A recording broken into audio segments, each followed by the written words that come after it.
Cactus Jack's time in ECW was insanely entertaining. Mick Foley had just came out of a brutal and hard-hitting program with Big Van Vader in WCW as he was about to make his way to Philadelphia. Fans of ECW were more than excited to have this absolute maniac on their wrestling shows.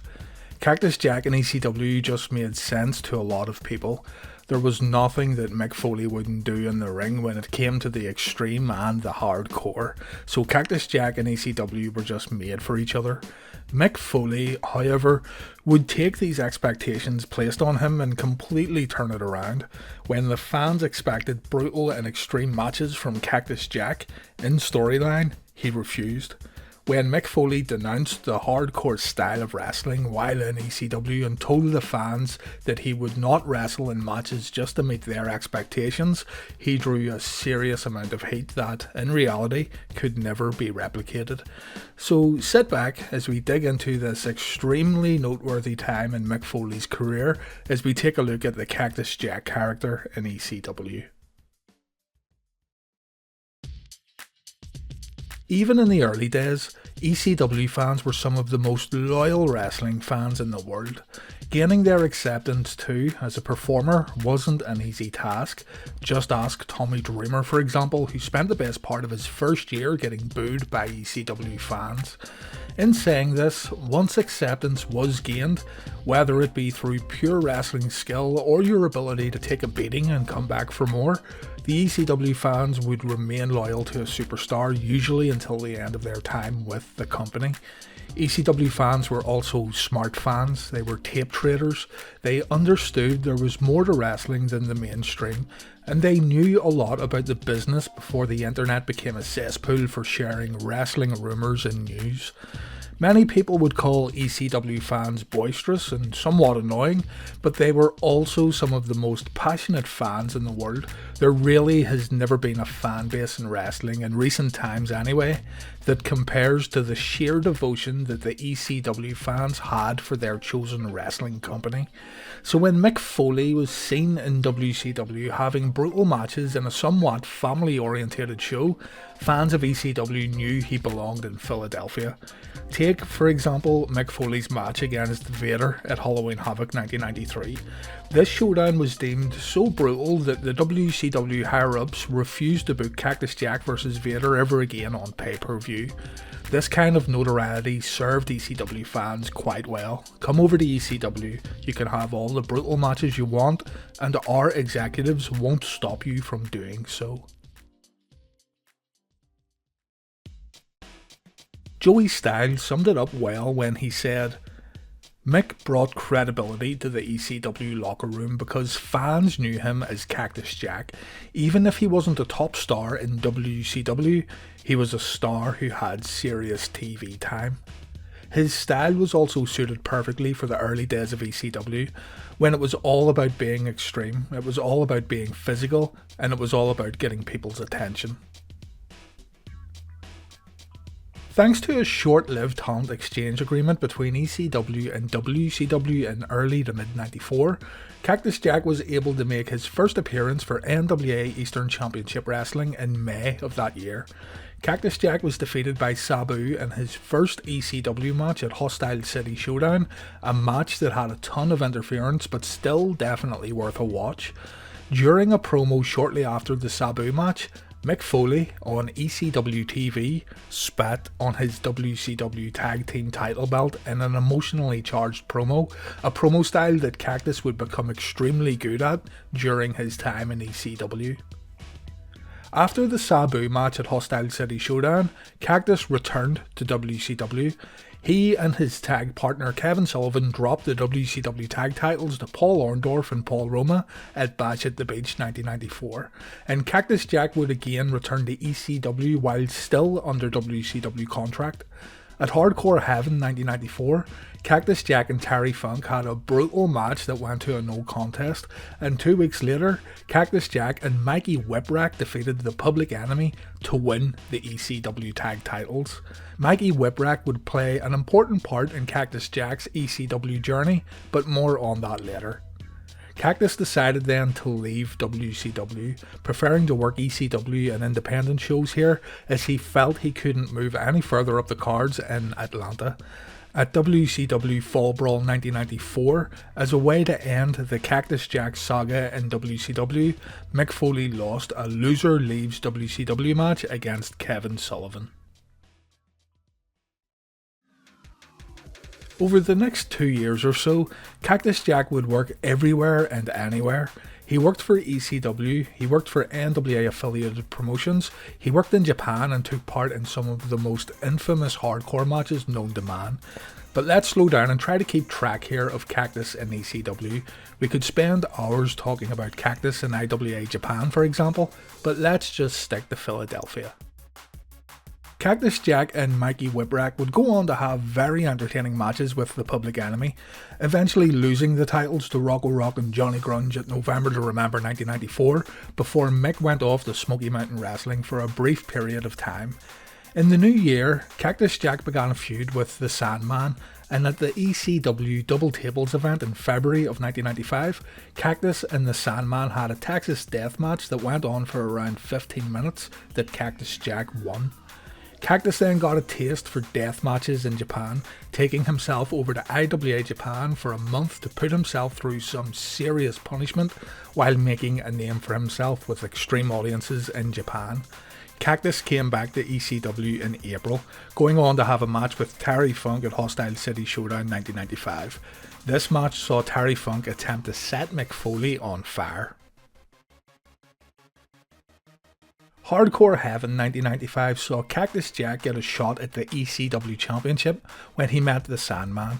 Cactus comes up short in this one, but fans of barbed wire matches should really check this out.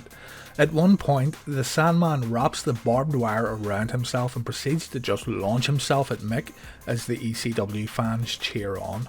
Shortly after this match, Mick again returned to IWA Japan, winning the King of the Deathmatch tournament while displaying one of the most shocking matches in wrestling history.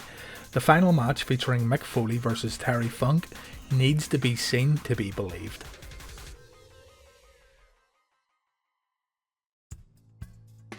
The ECW heel turn of Cactus Jack was set in motion when Mick Foley came back to ECW in October of 1995. This was some insanely good stuff here, and thankfully most of the original promos and matches are available on the WWE network. It's been said that Mick saw a fan in the audience who had a sign that read Kane Dewey, Dewey being the name of Mick's young son, and this fan-made sign was what gave Mick the idea to turn against ECW audiences and everything that they stood for. Mick Foley started his heel turn by calling fans of ECW sick. He was no longer happy to sacrifice his body and mental state for the sake of ECW fans, and he added humour by saying things like he'd rather be at home watching TBS than performing in front of ECW audiences. Cactus Jack would denounce the hardcore style of wrestling that fans had now expected of him, a move that was seriously effective in adding layers to the Cactus Jack character. The timing here is important too. Remember, Mick had just won the King of the Deathmatch tournament in IWA Japan. ECW hardcore fans knew this. They had seen the final match, so here was the King of Hardcore, and he was calling the fans of hardcore sickos. It was really a genius move by Mick Foley, and really, no other heel turn storyline for Mick Foley could have worked as well as this. Mick Foley's mission was to rob the fans of their enjoyment, and to cement his heel status, Cactus Jack joined Raven's flock. November to Remember 1995 saw Terry Funk and Tommy Dreamer defeat Raven and Cactus Jack in an excellent main event tag match, and during this match, just to annoy fans a little more while providing a few giggles, Cactus Jack wore a homemade WCW Dungeon of Doom t-shirt.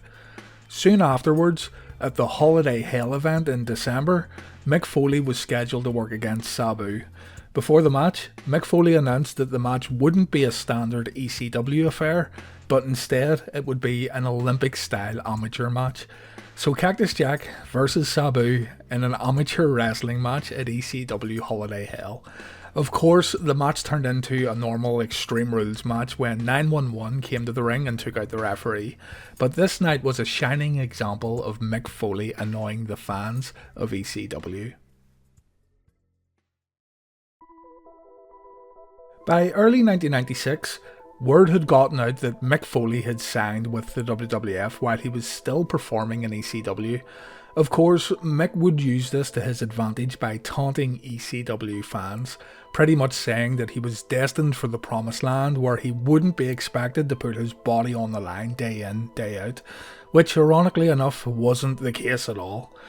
Mikey, Whipwreck and Cactus Jack were the ECW tag champions, and at one point Mick Foley even asked young Mikey to join the WWF with him, saying that Mikey had stuck with him through thick and thin and he could repay him by winning the WWF tag titles in Madison Square Garden with Mikey by his side. Mikey of course did not accept Mick's kind offer, and in February of 1996 Cactus Jack and Mikey Whipwreck dropped the ECW tag titles to the Eliminators. Up next was ECW Cyberslam 1996, where Cactus Jack faced off against Shane Douglas. This one was another extremely hard-hitting affair, with Mick Foley wrestling in a shirt that had Eric Bischoff's face on it and a message on the back saying, "Forgive me, Uncle Eric." In a precursor to Mick's infamous I Quit match with The Rock in the WWF, Shane Douglas handcuffed Foley during this match and proceeded to hit him with unprotected chair shots to the head. What's more, in very similar fashion to the WWF match, Shane Douglas grabbed the mic during the match and asked the Mick if he gives up. Mick, of course, would not give up. Cactus instead screamed for Mikey Whipwreck to come and help him, who by this time Mick Foley had already turned his back on.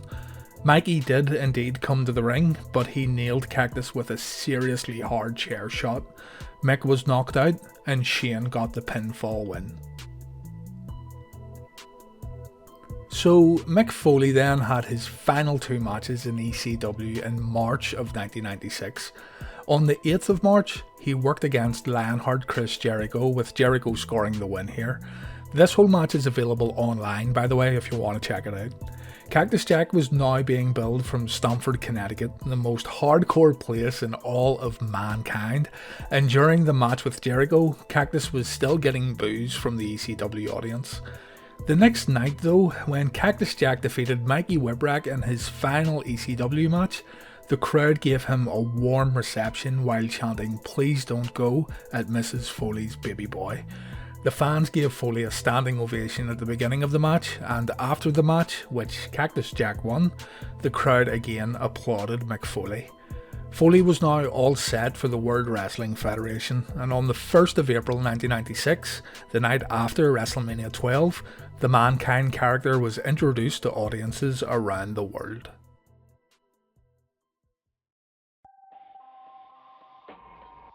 Cactus Jack's time in ECW was important for a number of reasons. Mick Foley found a home in the land of Extreme, a place where he could wrestle the style of matches that he wanted without getting into trouble and really without any kind of consequence. If anything, it was all encouraged. Mick Foley was also given a load of creative freedom here while in the land of Extreme, which allowed him to experiment on the mic, and it served him really well. Mick himself has said that his best promo work happened in ECW, and I definitely agree with him. Some of his heel promos were really on point, touching the nerves of ECW fans while refusing to do what everyone felt he was obliged to do. As a performer, Mick Foley grew in Extreme Championship Wrestling, and while Mick's WWE tenure featured what many consider to be some of his most daring and unbelievable moments, people should really go back and watch his character evolution in Extreme Championship Wrestling. Mick proved here that there was so much more to him than just taking bumps and punishing his own body. He proved that he could also tell stories.